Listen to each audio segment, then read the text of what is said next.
Jika sang suami pergi dan tidak menafkahi dalam jangka waktu tertentu, maka jatuh talak dengan sendirinya. Enak aja, semua harus tergantung laki-laki. Kata siapa? Ini aturan dari mana? Kalaupun mau cari di dalam aturan agama, nggak ada juga. Ya, mau nyari aturan resmi apalagi? Nggak ada. Ya, jadi tidak bisa ya jatuh talak secara otomatis ketika suami tidak memberikan nafkah dalam jangka waktu tertentu. Jadi teman-teman harus paham nih, bahwasanya ada 3 penyebab putusnya perkawinan. Yang pertama kematian, udah jelas, nanti jatuhnya jadi cerai mati.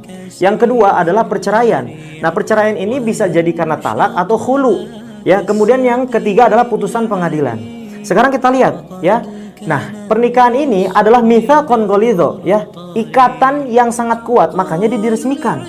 Ya, ketika seseorang tidak memberikan nafkah, itu adalah penyelewengan kewajibannya. Tidak ada hubungannya dengan ikatan pernikahannya. Sama seperti contoh misalkan, seorang istri tidak melaksanakan kewajibannya sebagai istri dengan melayani suaminya. Itu hanya berdampak pada dirinya sendiri. Dia berdosa kepada Allah Subhanahu wa taala. Ya, dia zalim kepada suaminya. Sama ketika suami tidak memberikan nafkah kepada istrinya, mau itu setahun ataupun 2 tahun, maka di sini tidak otomatis cerai. Dia hanya berdosa kepada Allah Subhanahu wa taala dan dia menzalimi istrinya.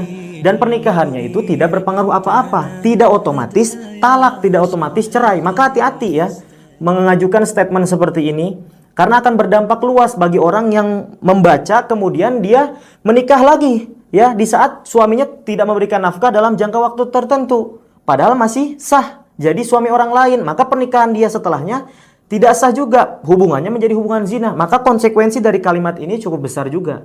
Maka teman-teman harus tahu, talak otomatis itu ya berlaku apabila terjadinya taklik talak. Taklik talak itu adalah talak yang disandarkan kepada sesuatu. Ya, bisa dengan keadaan, bisa dengan waktu dan lain sebagainya. Contoh misalkan, seorang suami bilang, kalau misalkan kamu keluar dari rumah 1 langkah saja, kamu saya talak. Ketika istrinya keluar dari rumah 1 langkah, maka jatuh talaknya.